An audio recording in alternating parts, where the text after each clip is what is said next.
Welcome everybody, I'm Jim Masters and we're here for a very special reason, coming to you from the BCTV studios in Brantford, Connecticut. Got some very special guests joining us here, illustrious guests from the executive board of the MLK Heritage Foundation. And we're here, you usually see us each time around this year as we celebrate the amazing breakfast that comes up in Brantford for a very special reason. Now this is the 40th anniversary, so it's something really, really special, extra special. And there is a Pulitzer Prize winning guest speaker that's going to be a part of this celebration. We're going to tell you about that in just a minute. Thanks so much for joining us. First, let me welcome our illustrious panel here on set. We are very happy to have Marcelle Applewhite joining us here. A pleasure. Excellent. She's a part of the executive board. And Ray Anderson is joining us as well. Thank you. Happy holidays, too. It's holiday time. Absolutely. That's it. Spirit. Absolutely. And that's a fabulous way to begin, the word spirit, because that is so in tune with and so much part of the reason and the vibe for this breakfast that's gone on nationally, but also here in town for so many years. What do you feel, especially at this moment in our lives, makes this particular breakfast with the 40th anniversary extra special this year? Right. Well, I think, Jim, and thank you, I don't remember a time in my history here on the planet of this much angst and this sense of, I grew up during the nuclear issue, and there was, 3 Mile Island and all those well, things, even before, when I was like a young child, we would have, nuclear drills and people would talk about bunkers and storing food. Air raids. And then that hide passed. under the desk, So all these years have gone by. Yes, there was the turbulence of the 60s, of course, Dr. King at the middle of that. But right now, with the inflection of social media and the political situation and our inability to just, everybody talking about, I can't go to my Thanksgiving dinner anymore because I can't talk to my uncle and I've shut up my... And the threat of violence. We see violence everywhere across the planet. So for me, this year is particularly poignant to really have us address a lot of the issues that, affect our daily lives. Our inability to just connect with each other and talk, and let alone interpret and accept others' opinions that might differ from our own. Right. So I think it's very appropriate this year. How do you feel Dr. King would feel about the way everything is now? The way we're not speaking to one another, the way we're not coming together, and the way that we would hope we would, and he would have hoped all these years later we would be at that stage. Yeah. Marcelle, do you want to take that one, or you want me to? You start, You and want me to? Go ahead. I'll I think that Dr. King's heart would be heavy. You look at the courage that he expressed. I mean, doing what he did when he did it. The moral fortitude he had, he would get through this. But the message would be turned up in volume, I believe. I think he would really kind of try to encourage us to look ourselves in the mirror and say, really? Mm-hmm. And try to be that unifier. Yes. Which is what you need. And the question is, have we moved forward? Or have we continued to move forward in our quest to respect each other and be able to understand one another? And I think he would probably sit back and say, didn't we have this issue in the 50s and the 60s? And are we still having these issues now? And I think he would probably think we could do better. Mm-hmm. We can absolutely do better. And I think this foundation's mission is to encourage this community in particular to do better with something as simple as just general conversation. Tell us about the work of the foundation during the rest of the year, separate from the breakfast itself. Well, we became a 501c3 several years ago because we realized we were more than a breakfast. So this started out 40 years ago as just a breakfast in the community in the St. Stephen's AME Zion Church, and it was just a breakfast, and we brought the community together, and exponentially it's grown bigger and bigger and bigger and bigger. But it started out that way, and then we realized that we wanted to be more than that. We wanted to be more than just a breakfast. We wanted to impact more people, not just on Martin Luther King Day, but we wanted to see that. So we started out doing some smaller things, showing up at the Branford Festival, being part of the festival. We started to have Martin Luther Black History Month content, and then we realized that we had to do more. It wasn't enough. It still wasn't enough because we were only getting small pockets of people that may be interested, and we're trying to expand and broaden our horizons. And that's why we have decided to take on a new project, which we will share with you. I'm excited about that project. It's something close to my heart because it brings people together that may not have ever been together. Tell us about the project. It sounds exciting. Well, it's Meals for the Mind, and what happened was, food is a universal, no matter what culture you are, food, because we got to eat, and sitting down at table and breaking bread with people that you may never have done that with, and really starting to understand that we are actually more connected and more alike than we are different, but you don't know that until you have that conversation.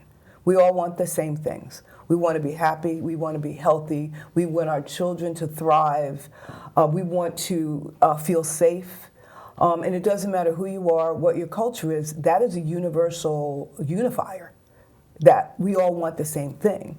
The challenge is that when I look at you, I immediately will judge who you are based on what you look like.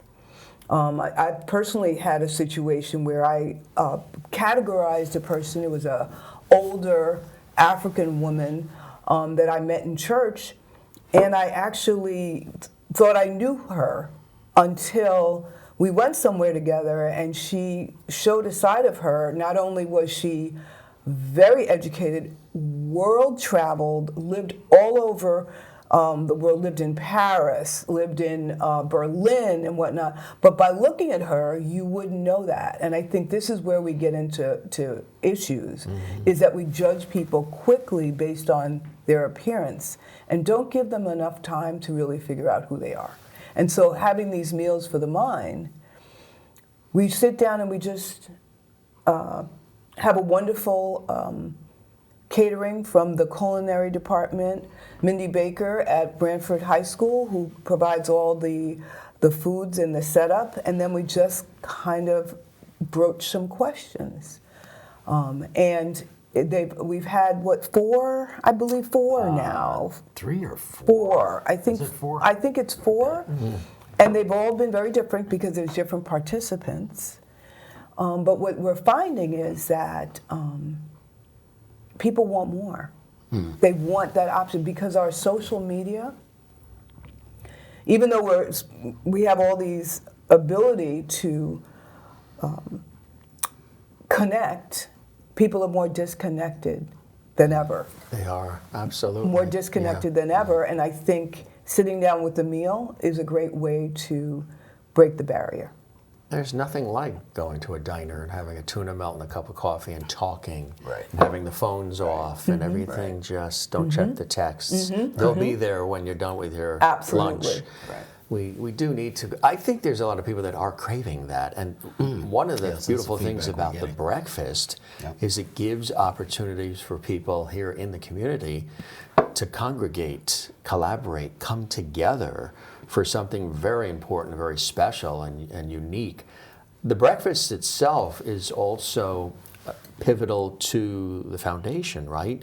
The dollars that come in when people have the delicious pancake. I've gone to them; they're very good. They're pivotal because it's like a fundraiser as well for the foundation. Absolutely. Tell us about the Absolutely. importance of that. So while you're coming and you're enjoying this fabulous breakfast and hearing a Pulitzer Prize speaker that's going to be talking, and we're going to tell you who that is in just a minute. but the breakfast is delicious. It's a wonderful, community event. And at the same time, you're helping the foundation. Yes, yes, absolutely. The funds that we raise from the breakfast actually help us with scholarships that we provide. So there's definitely a direct linkage. Yeah. You're absolutely right, Jim. We had done in-person breakfasts, and then COVID came, and then we went into a Zoom, and then coming back out of the Zoom. Last year actually was our re-entry back out of the Zoom, and we were scratching our heads. What's it going to be like? What are people going to? How are they going to react? How many are they going to be wearing masks? All of these. Have they forgotten about us? Yeah. Yes, we had a wonderful turnout. We couldn't stop the conversation that people were having in the room. People were hugging, and they were just happy to see each other, communicate. It's just part of our nature. We are social animals, and that's why all of the things going on now are kind of pulling us out of our tendencies to be social, and we're getting into our devices and trying to find networks of connectivity there. Our own little bubble. To basically get in an echo chamber, basically talk to people who talk and think like you do, which reinforces your own ideas. And that's one of the things, back to the breakfast, we're trying to do. I'd like to point out, we talked about the breakfast, but it's not, let's bring people together and let's talk about sports and let's talk about, Weather. vacations and trip and the weather. We do an intro, and everybody goes around the room and introduces themselves. And there's always something that sparks a communication. And we get into some very energized conversations. People are asking each other questions that have been on their minds that have to do with perceptions that they've had to deal with, or maybe instances where they haven't fit in. How they've been treated. And that's a common thread. We had that conversation come up, and everyone could relate to the fact of being in a situation around people that they didn't feel connected to, and then finding that common denominator that allowed them to realize, we're the same. Exactly. And now you can, and I think after those meals, people kind of leave, and that thought is reawakened in their mind. To Marcel's point, to open their mind. And that's there's what we somebody want. who looks Open their different than mind. me. Right. Maybe I should sensitize and see if what a nice there is a person that is, conversation there. And come to find out, they're a world-traveled person, but I never would have known unless I'd had the conversation. So it's kind of reinforced, and we see that clearly, the content of the character. Looking Right. past the external, we see it very much in the vein and spirit of what Dr. King would like to see all of us doing, which is coming together and having meaningful conversations with each other. Which is key to all of it, right? That's the key. And Absolutely. that's something that you'll experience when you go to the 2025 MLK Day Breakfast. There's a very special guest. There's been some wonderful speakers over the years who've come. Keith Kuntz from WTNH Channel 8 is going to be the moderator, host, MC. Yes. So you get a chance to see him there as well. But Pulitzer Prize-winning author Dr. Jeffrey C. Stewart will be the guest speaker, which is very exciting. Tell us about bringing in the doctor. Well, the doctor is a renowned historian. He has won a Pulitzer Prize. He wrote the book, The New Negro, The Life of Alan Locke. That work also touched on the cultural renaissance during in Harlem, the Harlem Renaissance. Yes, right. And Dr. Stewart is not only a historian, but he has tapped into how art can help to change perceptions. And he talks a lot about how Alan Locke's view of, quote, the new Negro was not the stereotypical step and fetch it type of person, Right. but an artist, musicians, and the rich history of African American contributions to American culture. So he brings a unique perspective. He's also, in addition to the Pulitzer Prize. He's won an American Academy of Arts and Sciences Award, which is a rare thing. So we're just so excited to have him come. We can't believe what his message is going to be. And by the way, the theme is nonviolence now more than ever.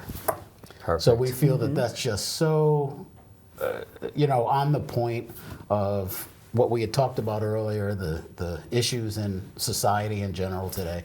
So we're really looking forward to it. Couldn't be more excited. It is exciting, isn't it, Marcel? It's exciting because I think for a small town in Connecticut to have somebody that's so world-renowned really speaks to our dedication, because it's a small group of individuals that are really dedicated to this mission.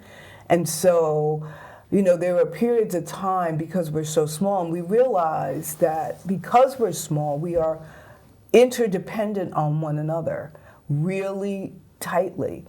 And when we were preparing for this event and wondering how we are going to have somebody that's going to bring in the amount of people that we want to celebrate our 40th, we were like, well, where are we going to find somebody? And then, you know what? The stars and the moon and the Lord aligned, and everything worked out, and it worked out well. And that's why this in particular, there are people that 40 years ago that struggled to have their person acknowledged. Branford, as you know, is not a hugely diverse town. In many ways, I think it's like 1% African American or something like that. And I've actually personally lived here since the 90s. I came here in the early 90s. And coming from Long Island in New York, where that was very diverse. Multicultural, very much. I don't even know if we realized that it was diverse until you see where other people come from, and you're like, yeah, we lived in a very diverse community. I find that coming from New York and Long Island myself too, you didn't think anything of it. It was multicultural, and you enjoyed, and you respected, and you had conversations and friendships, and then when you go out of the sort of that area, you realize there are areas where that's not necessarily always the case, but growing and progress in the right direction, right? Absolutely. And things like that, this breakfast, bring people together to sort of help facilitate that, kick that off. Yes. Which is so important. Yes. Right. And there's historical aspects to it too, Jim. You just mentioned, leaving an environment and then having kind of new insights from that experience. Dr. King, that very thing happened to him.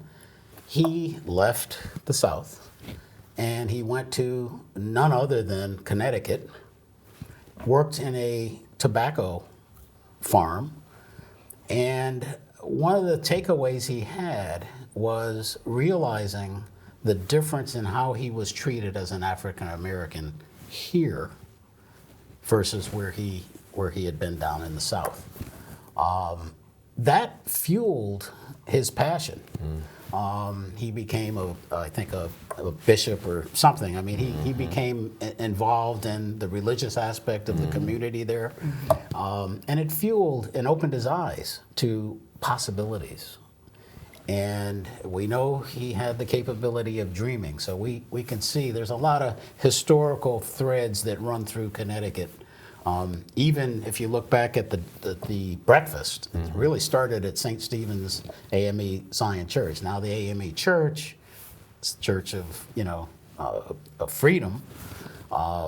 We have had members in that church as Harriet Tubman, who of course ran the railroad, and guess where that ran? What state that ran through? So there's all these threads. There's a lot of connection. And there's a lot of historical threads that resonate well with the date, the timing, our mission, and what we're trying to accomplish.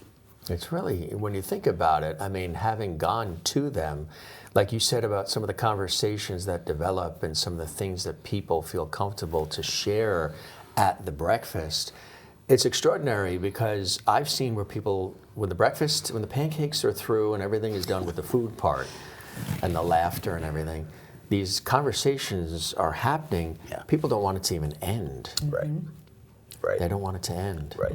Because So- there's not a whole lot of other community events Ways to continue in to, our community that actually bring people together like this. I think this is like the only kind of community event that brings us together. So I think the reason is, and going back to what you asked about, what we're fundraising for, scholarships to support especially youngsters of color or people that believe in the methods and wonderfulness of Martin Luther King's his being, because I don't know the exact statistic, but a lot of children, when they go to college, they get all these high school supports and all these scholarships, but then after that first year,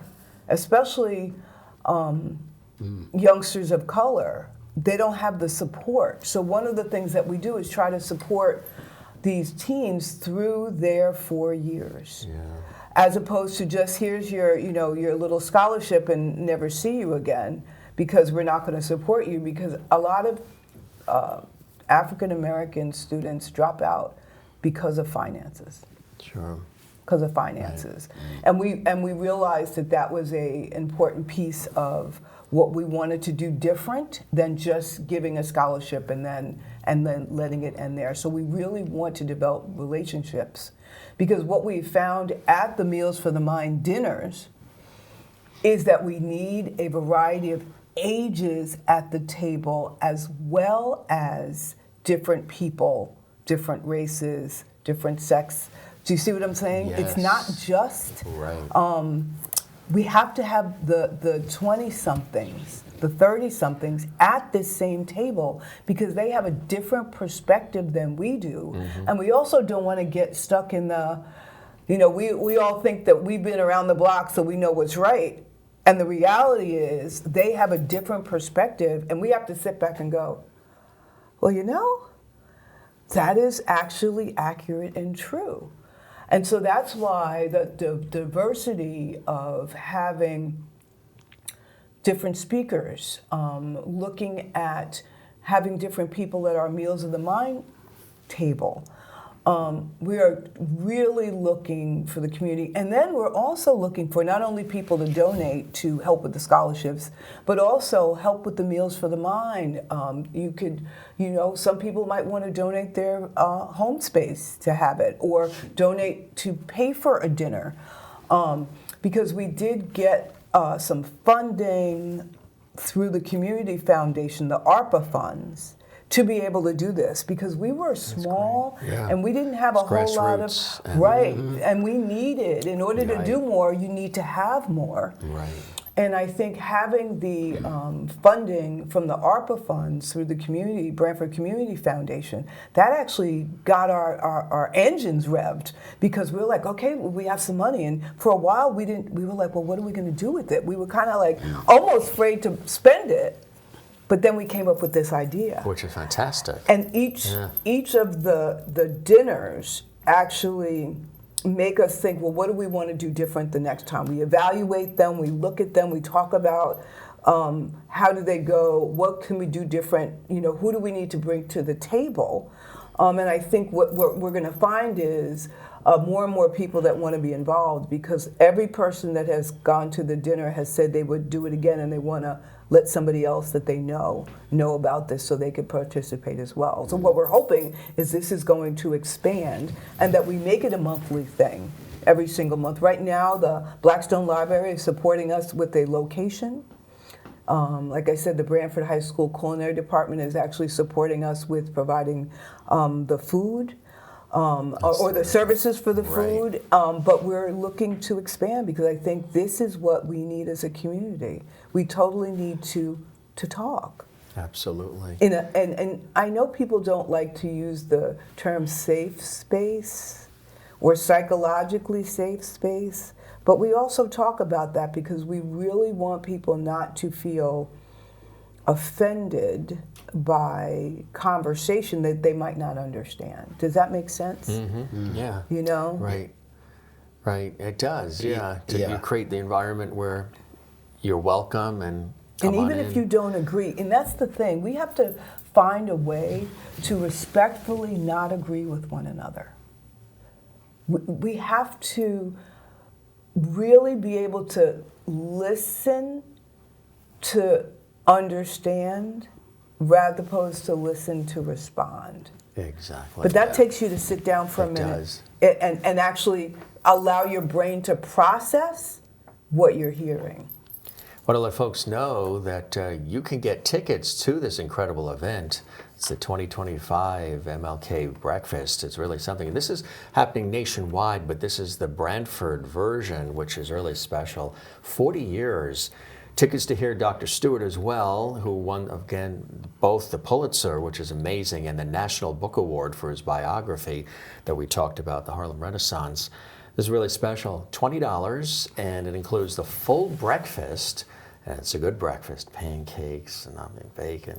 It's very good. Coffee, juice.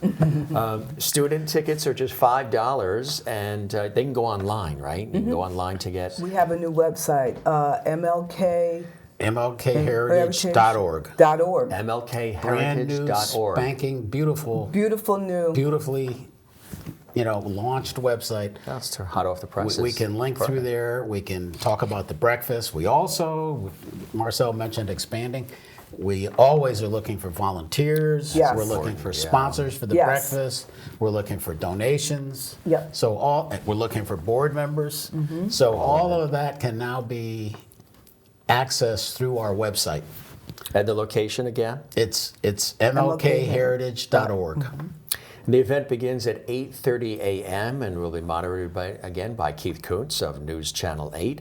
Prepared by the Brantford High School Culinary Arts Program, music by Brantford High School Music Makers. And again, proceeds from the breakfast provide scholarships for Brantford High students who embody the spirit of Dr.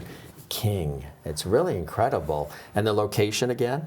Brantford High School. Brantford That's High it. School. But I it's wanna really tied into say- the school beautifully. Yes. But I have to say, we are not going to exclude anybody that's not from Brantford. We want to make sure that this is inclusive. Anybody that wants to come, other anybody towns. that's Oh, absolutely, absolutely. Sure. absolutely, absolutely. So even though it's located here and supported here, but the bottom line is we want to be inclusive because Dr. King would have wanted that. He would have wanted us to not just Absolutely. say, okay, if you're from Guilford or Madison, you can't come. If No, you're New this Haven, is- you can't come. If you're North Haven, Hamden. No, we want everybody here. We want East Haven people. We want everybody to be able to enjoy and learn. It's beautiful. It's coming up. And again, you have an opportunity to be there. So go to the website, check it out, and we hope to see you there. We thank you, Marcel and Ray, for joining us. Thank you so much, Jim. Especially with the holiday season, we've got about a minute left. Any parting message you'd like to leave for people that are considering coming to the breakfast and for the holiday? Marcel? Nothing but best safety. The holidays are not always great for everybody, but just be sensitive to people because you never know what they're going through. Everybody's going through something. Everybody's carrying that invisible backpack that we can't see, and just have a safe and joyful holiday season. Right. Yes. And I would say that let's each try to make continuing the spirit of the holiday season past January into February and see if we can't weave that into more of what we do and how we interact with each other on a daily basis. Beautifully said. The event comes up January 20th, 2025, and it's the 40th annual. We hope to see you there. Thank you, Marcel. Thank you, Ray. Thank you, everybody here at BCTV. I'm your host, Jim Masters. We hope to see you there. Thanks for being with us, and happy holidays.